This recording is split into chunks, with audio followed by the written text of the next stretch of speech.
शिवरात्रि आती है, प्रत्येक महीने शिवरात्रि पड़ती है, और प्रत्येक महीने की शिवरात्रि पर अगर आपसे बन सके, आप दुनिया में अगर आपके पास में लोग कहें कि ये बहुत गरीब व्यक्ति है, बहुत साधारण व्यक्ति है, इसके पास धन नहीं है, वैभव नहीं है, सत्ता नहीं है, इसके पास खुद का मकान नहीं है, इसके पास खुद की प्रॉपर्टी नहीं है, इसके पास खुद की दुकान नहीं है, दूसरे के यहाँ काम करता है, इसके पास कुछ भी नहीं है, हम उनसे कहेंगे 12 महीने शिवरात्रि आती है, 5 जगह पर चढ़ाई हुई बेलपत्र, आप एक वर्ष 12 शिवरात्रि का एक नियम ले लो, 5 जगह पर बेलपत्र समर्पित करना सीख जाओ। एक बेलपत्र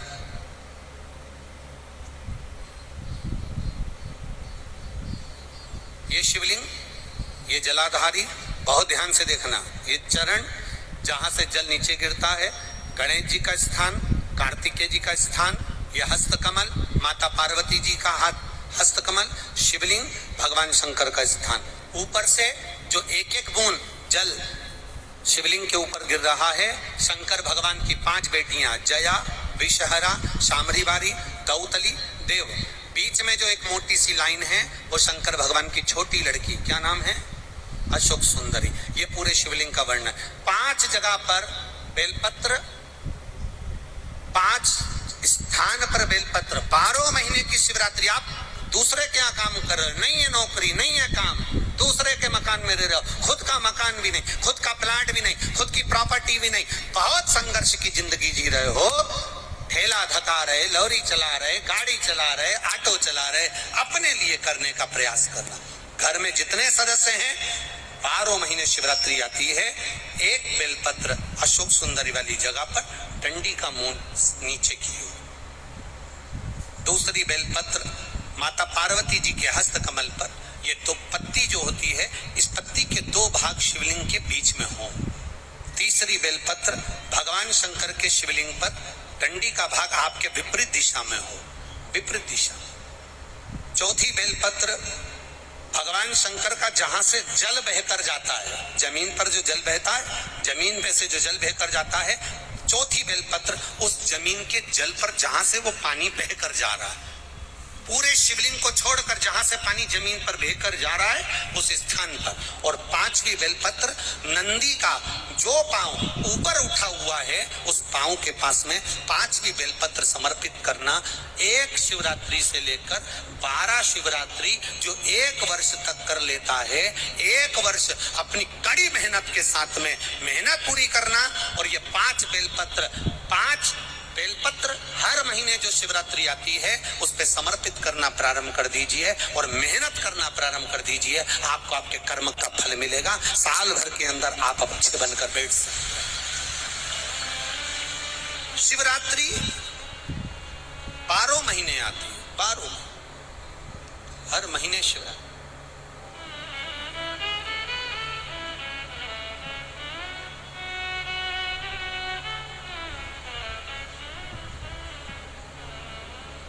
और महाराज जब वो कृपा करता है तो कोई साधारण नहीं करता।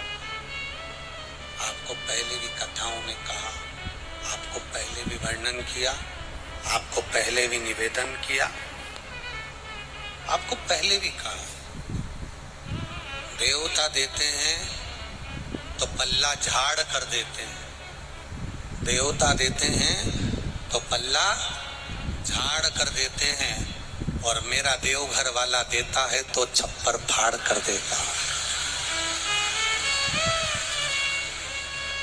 मेरा देव अधिदेव महादेव देता है तो छप्पर फाड़ कर देता है। कोई साधारणता में मेरा बाबा कभी नहीं देता, साधारणता में मेरा बाबा देता ही नहीं। कपालेश्वर महादेव के सामने नंदी नहीं। अब एक बात बहुत अच्छी आई है शिव पुराण में, तो थोड़ा समझ लेना है उसको। शायद आपकी जिंदगी में कहीं काम आ जाए। जितने लोग टीवी पर सुन रहे हैं, आस्था चैनल पर सुन रहे हैं, फेसबुक यूट्यूब पर सुन रहे हैं, या खगड़िया नगर में श्रवण कर रहे हो, तो जरा ध्यान से सुन। मान लो ये शिवलिंग, ये जलाधारी किसी किसी मंदिर में नंदी, मंदिर के बाहर होता है, गर्भगृह के बाहर। बोलो सही है कि गलत है? अब जरा समझ लेना बहुत अच्छे से हैं। किसी किसी मंदिर में नंदी, जो मंदिर अंदर का होता है गर्भगृह, उस गर्भगृह से बाहर होता है। किसी किसी मंदिर में नंदी का जो शिवलिंग होता है भगवान का, उसके सामने जो जलाधारी होती है, नंदी उसके सामने होता है। बोलो करें दर्शन। किसी किसी मंदिर में नंदी, शंकर भगवान में मंदिर में अगर छोटी जगह है तो उस साइड में भी नंदी हो जाता है। करें दर्शन। कहीं कहीं शिवलिंग है, जलाधारी है, सब कुछ है, गणेश जी नहीं है, कार्तिकेय जी नहीं है, पार्वती जी नहीं है, केवल शिवलिंग है, जलाधारी है और नंदी है। करें हैं दर्शन। किसी किसी मंदिर में केवल शंकर भगवान का स्वरूप विराजमान है, शिवलिंग विराजमान है, नंदी नहीं है। तो शिव महापुराण की कथा यहाँ वर्णन कर रही है, उसको जरा समझिएगा। शिव पुराण कहती है, भगवान शंकर का चरित्र कहता है, शिव तत्व कहता है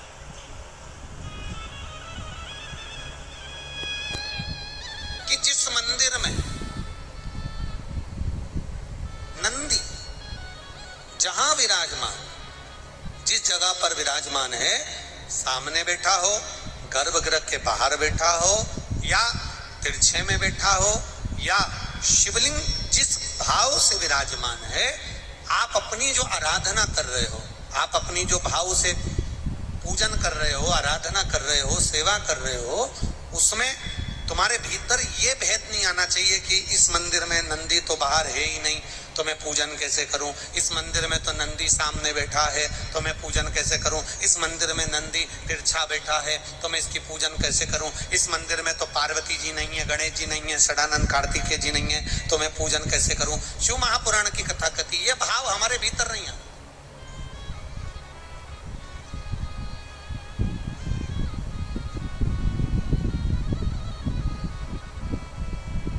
शिव का ओटला,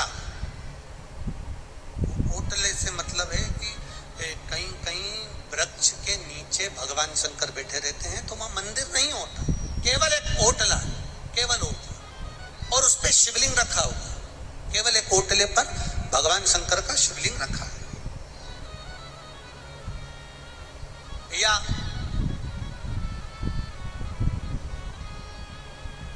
मंदिर है, गर्भगृह है, बड़ा चौक नहीं है।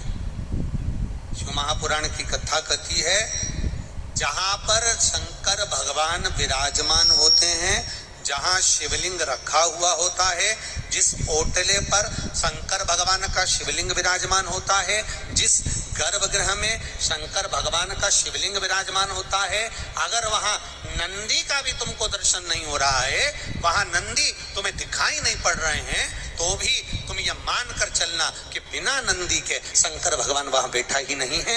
ओटले पर भी अगर बैठा है तो नंदी की पीठ पर ही बैठा है भगवान।